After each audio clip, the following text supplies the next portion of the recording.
અને બધાને જય દ્વારકાધીશ. તો મિત્રો અટાણા આપણે આવી ગયા છે આપણા ફળિયામાં. તો અને આપણે અહીંયા એક સ્ટ્રીટ લાઇટ બંધ થઈ ગઈ છે, તો એ તમને આપણે દેખાડી દઈએ.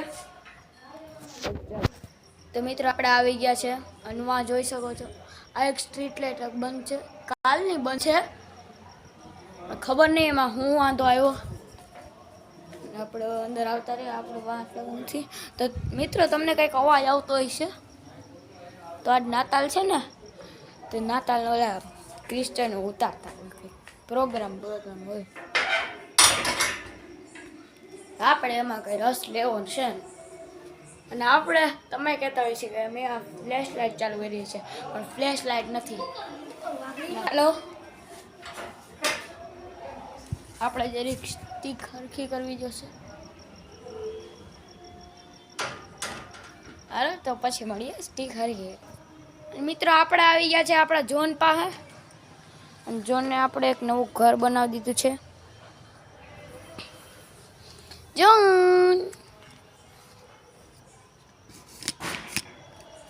જોનને ઘર પણ એમ ગમી ગયો, પણ આમ જરીક કોક સેટિંગ બેટિંગ છે ને વિખાઈ હતી, તો આપણે સેટિંગ હરખું કર્યું.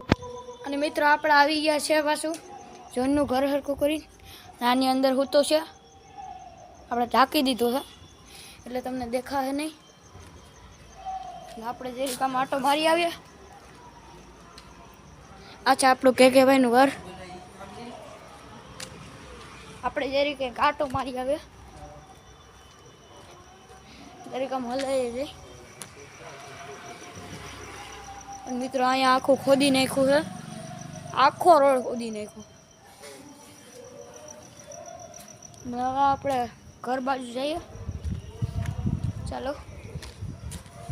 અને ભાઈ ટાઈટ કેવી છે, મેં એકદમ સ્વેટર એ નથી પહેર્યું, બહુ ઠંડી લાગે છે.